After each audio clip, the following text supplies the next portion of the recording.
Hey guys, Comic Fan 13 here. Before we jump in, I have to give a shout out to Mr. Nuck on DeviantArt.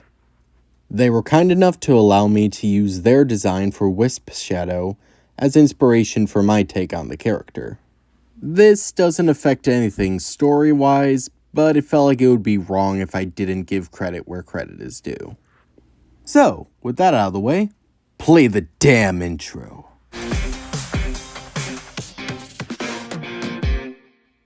Hey guys, and welcome to a highly requested installment of Sonic Multiverse.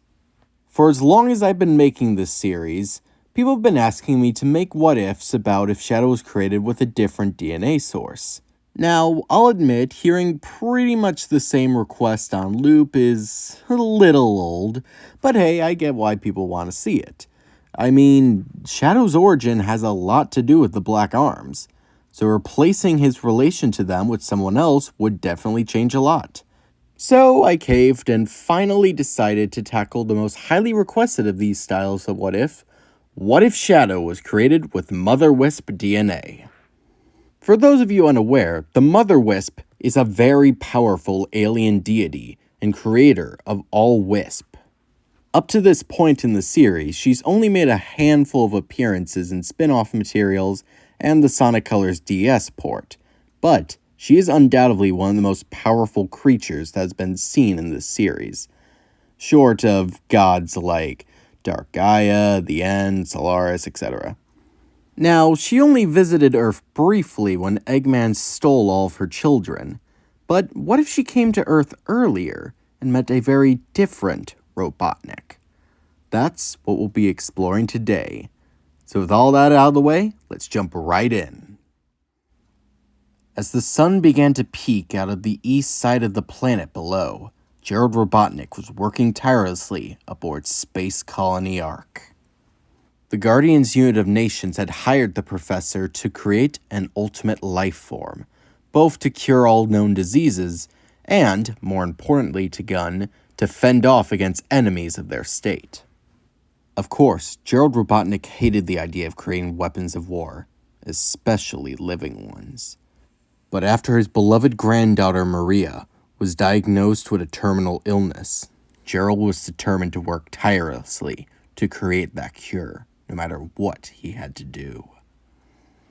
Sadly, so far his experiments have been failures. His previous prototype, codenamed the Bio-Lizard, was a complete and utter failure. Sure, her skin was nigh impenetrable, but since those cells refused to die, they would often resort in cancerous spores, and she was far too big to move. Recognizing this roadblock, Gerald simply locked the Bio-Lizard in the deeper areas of the Ark and started from scratch.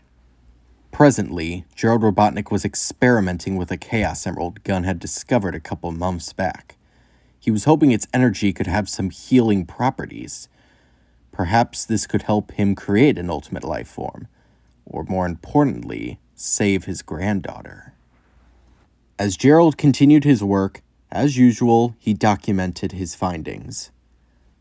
This is Professor Gerald Robotnik, Experiment 2010. I am trying to get the Chaos Emerald to react, but so far, nothing has worked. I've hooked it up to one of the many reactor cores aboard the Ark, and with any luck, it'll actually react this time. Beginning experiment. Gerald flipped a switch. A power output equal to that of Times Square flowed into the emerald. But as expected, nothing happened. Gerald, feeling the pent-up rage from hundreds of failures and the inevitability of his granddaughter's death, snatched the emerald and began to yell. You worthless gemstone! Aren't you good for anything? I have spent a year on this godforsaken space station. And for what? Not even a glimmer from this stupid thing. All I want is a way to save Maria. Call it cruel irony, call it some higher power throwing Gerald a bone, but his outburst was just what the emerald needed to react. In a sudden flash of light, Gerald had been the first human, and very possibly the only human, to ever induce chaos control. As the flashing light dimmed, Gerald looked around. He was still in his laboratory. The emerald was still in his hand. Everything seemed normal. That was until Gerald took a glance out his window and saw something looking back at him. A giant pink blob with jellyfish-like features and 3 gargantuan eyes. Gerald Robotnik had just summoned the Mother Wisp. Before Gerald could even begin to comprehend what had just happened, a gun soldier ran into the room. "Professor, a large object has appeared on our Oh my God." The officer turned on his communicator. "Soldiers, train all guns on the alien life form." "Wait!" Another voice came from across the room. It was none other than Maria Robotnik. "It hasn't done anything yet. Surely we should give it a chance to—" "Young lady, I am not going to risk the entire planet on some hopeful garbage. Step aside and let me deal with this. You'll thank me later." The gun soldier walked towards the weapons console. That is when Gerald Robotnik stepped in his way. "Officer Tower, I can't let you do that. Maria's right. We should at least hear it out." "Professor Gerald, with all due respect, my son is on the space station. You might be willing to gamble your family, but I'm not. For all we know, this thing could be stronger than any weapon on the Ark. It wouldn't be wise to poke the bear unnecessarily, would it?" Officer Tower, recognizing Gerald's logic, but grudgingly backed off. "Fine. You got 2 minutes to prove that thing isn't a threat. After that, I'm firing the Eclipse cannon." As the officer left the room, both Maria and Gerald looked at the alien. Gerald was a bit nervous, but tried to look as non-threatening as possible. Maria, on the other hand, was far more eager to say hello. She ran up to the glass, placing her hands on it, before stating, "Hello, I'm Maria Robotnik. Welcome to Earth." "Maria, I don't think it'll be able to hear you. I mean, that's the cold vacuum of space. Sound doesn't travel in." Gerald stopped mid-sentence as he looked over at the alien. Its expression was hard to read, as it only had 3 eyes, but it went from a cautious look to somewhat amused, as if it was happy to meet Maria. "Well, I'll be..." "Hello, I am Gerald Robotnik. I'm sorry to summon you so suddenly. It was not my intention. If you're willing to work with me, I can send you back home as soon as possible. It'll take some time to pinpoint what planet you're from, but I'll do my best." The alien's expression changed once more, from amusement to joy at the thought of returning home. The massive creature began to twirl in the void of space. Maria chuckled a bit. "Grandfather, I think you just made a friend." "Perhaps I did, Maria. Perhaps I did." As the Mother Wisp was too large to fit aboard the Ark, it was invited to a top-secret military base on Earth. From there, Gerald did all the research he could to get the alien back home. After all, Gunn wouldn't want this powerful creature on their planet, so all projects related to the ultimate life form had to be put on hold until the creature was gone. As he would work, Gerald would talk to the Mother Wisp about everything going on.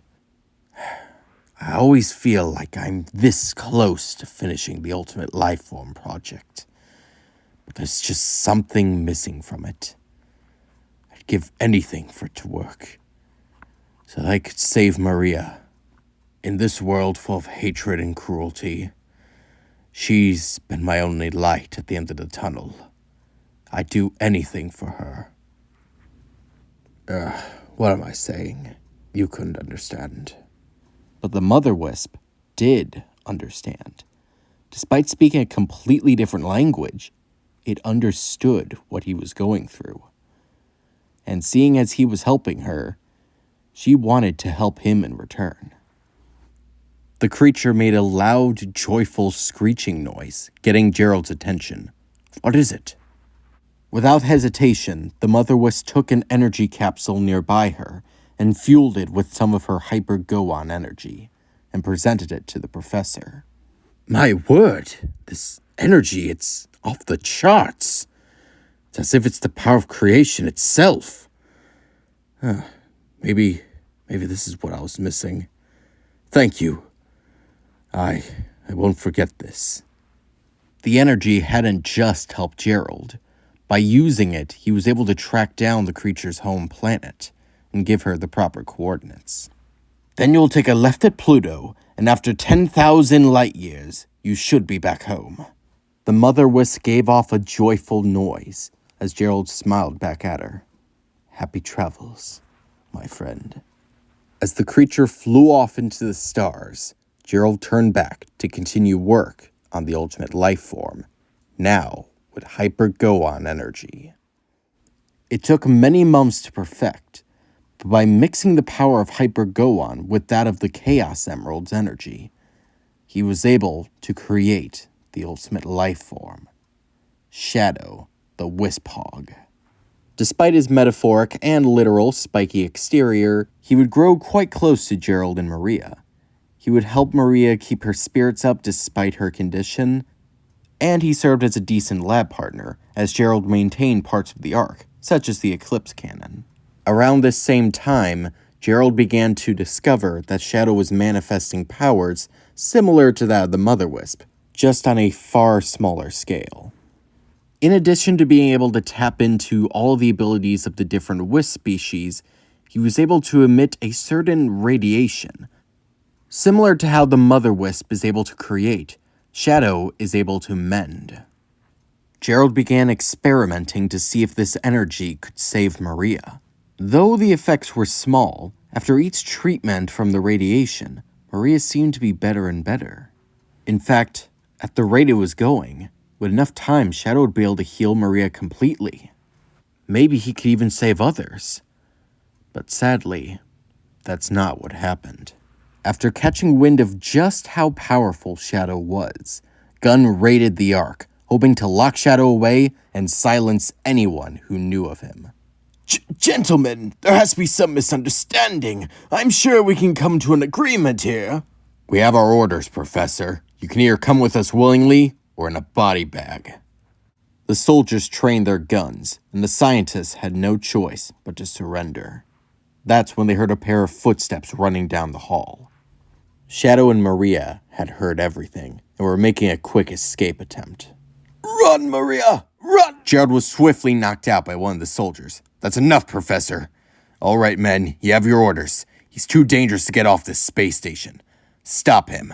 With the soldiers on their trail, Shadow and Maria took a hard right, slamming the door behind them. In front of them were a pair of escape pods. All right, Maria, get in the escape pod. We gotta go. Now. Shadow, these pods can only carry one person at a time. You get in. I'll send you down to Earth. I'll be right behind you. Maria's voice sounded strained. Shadow wasn't sure if it was from the stress or her condition. Maria, you're in no condition to deal with— I said get in the pod! Shadow had never heard Maria so serious. He begrudgingly complied. Through the glass, Shadow saw Maria typing away on the computer, setting coordinates for his landing. And he also saw the soldier walking up behind her.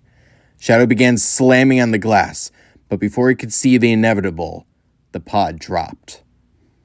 Maria, sadly, never joined him. Sometime later, Shadow's eyes reopened as he exited the pod. He tried to get a bearing of his locations, but everything felt fuzzy. As the magenta hedgehog looked around, he saw an obese man, somewhat resembling Gerald, looking up at him. Is that you, Sonic? Are you trying to spoil my plans again? Hang on, you're not Sonic. This is impossible. Many thoughts flew through Shadow's head in that moment. Where was he? How long had he been asleep? Who was this man? And how could he use him to get his revenge on Gunn? Shadow could tell by how this egg-shaped man was talking. He needed to feel as if he was in charge. If he was to be of any use, that is. My name is Shadow. As you were so kind to release me, my master, I will grant you one wish. Before they could discuss things any further, a giant mech walked towards the intruder and the escapee.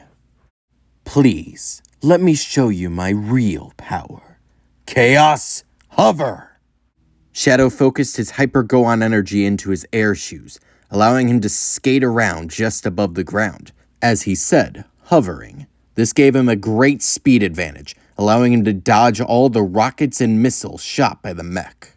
He got in close before initiating his final attack. Chaos, burst!